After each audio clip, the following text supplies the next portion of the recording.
Hi, everybody. This is Peter Schiff at Euro-Pacific Precious Metals, and I wanted to spend a few moments talking about Bitcoins. And while I have a lot of sympathy with what the Bitcoin community is trying to achieve, I just think they have the wrong vehicle. I think the idea behind Bitcoins was to digitally replicate gold, kind of a gold standard for the internet. Gold 2.0, as some people have alleged. And, if you look at Bitcoins, the way they come into existence is that they're mined, just like actual gold. You mine them into existence. And just like mining gold, when you mine for Bitcoins, you actually expend real resources, real energy. There is a cost associated with creating a Bitcoin, just like there is with gold. In contrast to central banks that create pretty much limitless amounts of currency for nothing, out of thin air, at virtually no cost. And also, like gold, there is a limit. There is a scarcity in that there are only 21 million Bitcoins that can be mined into existence. I think right now there's maybe around 11 million. So there's still more that can be created, but again, it's going to cost money to do so. And also, like gold, Bitcoins are divisible. You can take one Bitcoin and make 100 million fractional Bitcoins that collectively would have the value of a whole coin. But the idea is that you can break your Bitcoin up into smaller increments for transactions, just like gold. You can have an ounce of gold, but then you can have a half ounce, you can have a tenth of an ounce, so you can make smaller quantities that are more ideal for transactions. But unlike gold, you can instantaneously, send your Bitcoin over the internet. You can't do that with gold. You can't transport gold because gold actually has substance. Bitcoins exist in cyberspace. When you have gold, you have to protect it. It could be stolen. You have to guard it. Maybe it costs money to store it.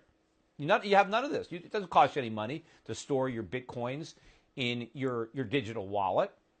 So Bitcoins really replicate all of the properties of gold, even improving on some of them. But here's the problem. They replicate all of the properties except the single most important one. See, without that property, gold never would have been money. I'm talking about value, intrinsic value of the metal itself. You see, Bitcoin doesn't have any. The reason gold became money was first it was valued as a commodity. It was a luxury good known throughout the world. Everybody wanted gold. And so that you knew that if you needed something, you can always buy it with gold, because even if the person who accepted your gold didn't want it, he knew somebody else who did. Now, gold was uniquely suited to be money over a lot of other commodities and basically won the free market competition for money because it had a lot of other characteristics. These are the characteristics that Bitcoin is replicating, but they are not replicating the intrinsic value that made gold desirable in the first place. The only reason that anybody wants Bitcoins is because they believe somebody else wants them. They want them to exchange them for the things that they want. People want gold for itself. Yes, it can also be used to exchange, but it has a value unique to itself.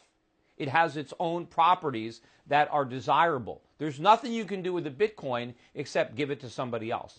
Now, there are people that might say, well, that's intrinsic value. The fact that it's easier to use than gold gives it intrinsic value. No, it doesn't. Go back to the original currencies. The original currencies were issued by private banks. In fact, if you go back to the beginning, the first currency was issued by a goldsmith. Somebody took their gold to a goldsmith, and he gave him a warehouse receipt for that gold. Now, the person who owned a warehouse receipt from a reputable goldsmith, instead of going back to the goldsmith and fetching his gold, he might be able to take that receipt and exchange it with somebody else who had goods and services that he desired, and the other person might accept it because they recognize the receipt, they know it's a reputable mint, they know there's gold there, and so that warehouse receipt can circulate as currency. That's what banks did. Before the Federal Reserve in 1913, private banks all around the United States issued their own note currency. The currency was backed by gold that the banks had in their vaults. but it was easier to use the currency. Rather than lugging around gold, you can use these banknotes. So the original paper currencies had a benefit that gold didn't have in that it was easier to use than the gold itself, but that didn't give paper money backed by gold intrinsic value. The only reason the paper had value was because it was backed by the intrinsic value of the gold. If there was no gold behind the paper, nobody would take it. Now today, of course, we don't have legitimate currency. We have fiat currency. There is nothing behind the dollar, which is why people think, well, then what's wrong with Bitcoins? Because there's nothing behind the dollar, and so there's nothing behind Bitcoins, therefore, it's the same. Well, there is a significant difference. See, the dollar is legal tender here in America. Other currencies are legal tender someplace else. And even though I don't want dollars, the government only accepts dollars in payment of taxes. And therefore, if I don't want to go to jail, and I value not going to jail, that does have a value. The only way I stay out of jail is to have enough dollars to pay my taxes. So there is a legitimate use for dollars, even though they don't have any intrinsic value the way gold does. But Bitcoins don't have any intrinsic value whatsoever. So here's the problem. People are advocating the use of Bitcoins as if it's a form of money. But it can't be, because Bitcoins do not represent a store of value. You don't know what Bitcoins are going to be worth next week, next year, in 5 years, or 10 years. Nobody knows. Will Bitcoins be worth zero? They might, because they don't have any intrinsic value. Somebody could come up with an alternative digital currency that maybe is more attractive than Bitcoins, and people will use that one. Somebody might come up with a legitimate digital currency that's actually backed by gold. That's not hard to do. So there are all sorts of things that might happen. In the meantime, you've got a very volatile Bitcoin that, it swings in price.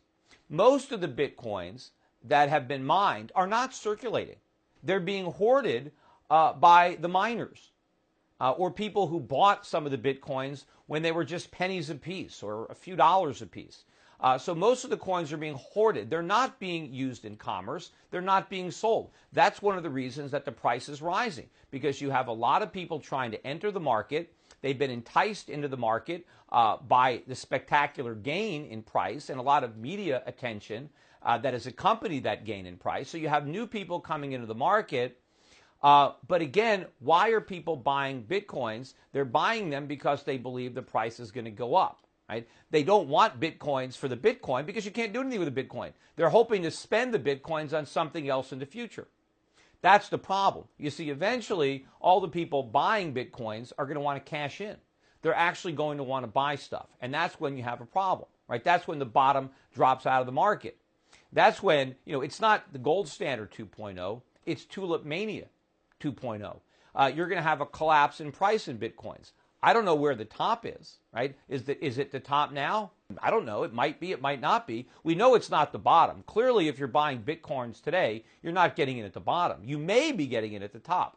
Maybe not. Maybe somebody else is going to get it at the top. But at some point, the psychology is going to turn and the price is going to drop. In the meantime, there's so much volatility that you can't actually use Bitcoins as money. They're not even desirable for the feature where they're being marketed as a method of commerce, because you can't use it because the price is too volatile. Now, I know that the Bitcoin promoters are saying, trust us, one day the volatility will go away, only the price will stabilize at some permanently high plateau, to borrow an old metaphor from Irving Fisher. But I think that's more wishful thinking. And I think a lot of the people who got into Bitcoins and who have thousands of these coins or hundreds or whatever they have, they certainly have a vested interest in trying to expand the market to try to talk the market up. Now, maybe a lot of them truly believe it. If you go back to the dot-com days, when there were a lot of internet stocks that were losing money but had billion-dollar market caps,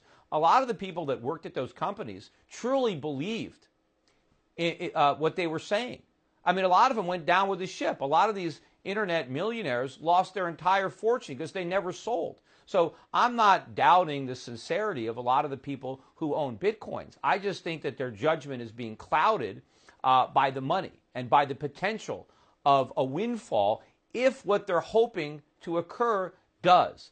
but it's not going to happen because, again, what makes gold money is not just the fact that it can be divisible or that it's scarce, but that it has intrinsic value on its own. Without that, none of the other properties matter. So even if Bitcoin can replicate every property of gold except that one, then it doesn't matter. And right now, sure, the price is going up and people are validating their belief in Bitcoin by the rising price. That doesn't validate anything. It just as easily validates my premise that there's a bubble in Bitcoins as if there's legitimate value there. Sure, people want to get in on it. They want the action. The price is going up, so they're buying.